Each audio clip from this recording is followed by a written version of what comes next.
माननीय Shrimati Priyanka Chaturvedi ji, concern for rising cases of sudden cardiac arrest among Indian youth. Sir, मैं आपकी आभारी हूं कि आपने एक महत्वपूर्ण मुद्दे पर मुझे बोलने का मौका दिया है।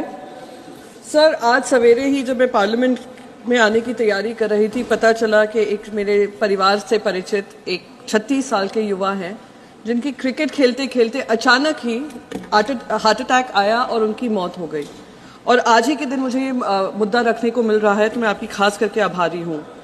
जो राइजिंग केसेस हैं इंडिया में सडन हार्ट अटैक्स के, वो एक चिंता का विषय है और मैं आपके ज़रिए हेल्थ मिनिस्ट्री को कहना चाहूँगी कि इस पे थोड़ी ज़्यादा रिसर्च कर एक डेटा बनाकर कि पोस्ट कोविड कॉम्प्लिकेशंस जो हो रहे हैं, जो मेडिसिन प्रिस्क्राइब की हैं, जो वैक्सीन्स हैं, उसको लेकर थोड़ा रिसर्च बैक्ड हमें फ्रेमवर्क बनाना पड़ेगा। कैसे हम लोग जो sudden heart attacks less than 50 year olds के हो रहे हैं, कैसे उसको काबू में ला सकते हैं।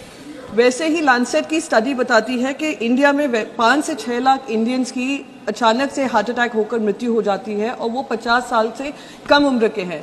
ये सिर्फ उनके परिवार के लिए ही दुख का विषय नहीं है, देश की अर्थव्यवस्था के लिए दुख का विषय है। तो एक डेटाबेस बनाने की मेरी आपसे रिक्वेस्ट है।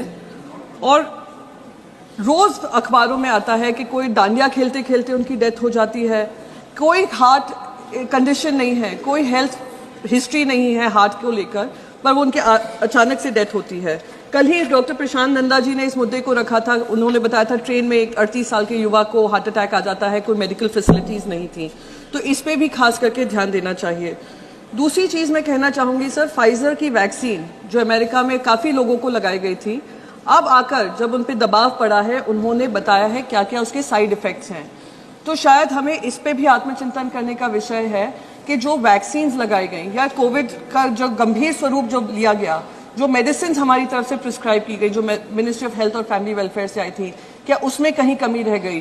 साकेत गोखले जी हमारे बगल में बैठे हैं, 34 साल की उम्र में विदाउट एनी हेल्थ इश्यूज उनको हार्ट अटैक आ जाता है। उनके डॉक्टर बताते हैं कि वो इसलिए है क्योंकि पोस्ट कोविड कॉम्प्लिकेशंस है।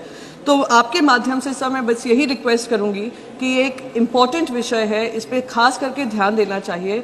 Ministry of health and family welfare ने इसके गाइडलाइंस दिए हैं, पर वो इतने पुख्ता नहीं हैं कि इस इशू को एड्रेस कर पाए।